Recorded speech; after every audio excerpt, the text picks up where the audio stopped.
Väčšinou hovoríme, Pane, ak nepomôžeš, mám ešte plán B.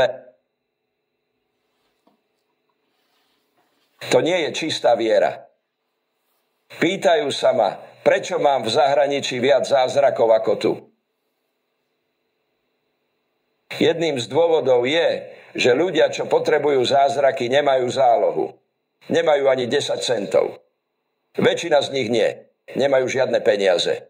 Sú to len chudobní ľudia. Nemôžu si kúpiť ani aspirín. Nemôžu si dovoliť návštevu lekára. Nemôžu si zaplatiť pobyt v nemocnici.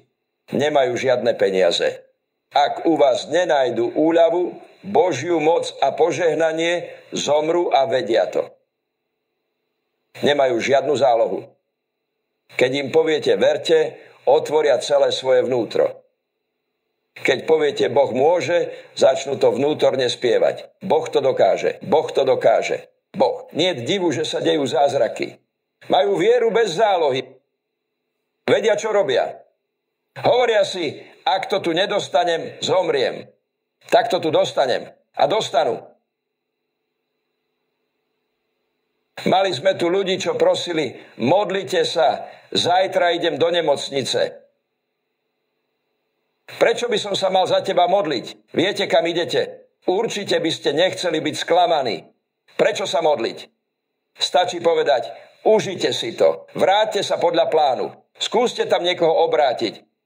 No to nie je zázračná Božia moc cez vieru. Viem, že naša rodina je iná. Neviem prečo, ale viem, že bola iná. Mama vychovala 7 detí vierou. Mali sme málo lekárskej pomoci. Keď niekto ochorel, modlila sa. Ak nepomohlo, volala pastora modliť sa.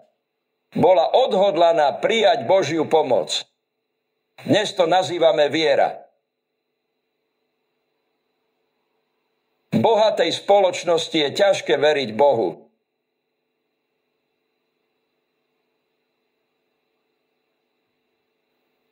Hmotné veci hovoria, máš tu zálohu. Veríte viac zálohe, než Bohu vpredu.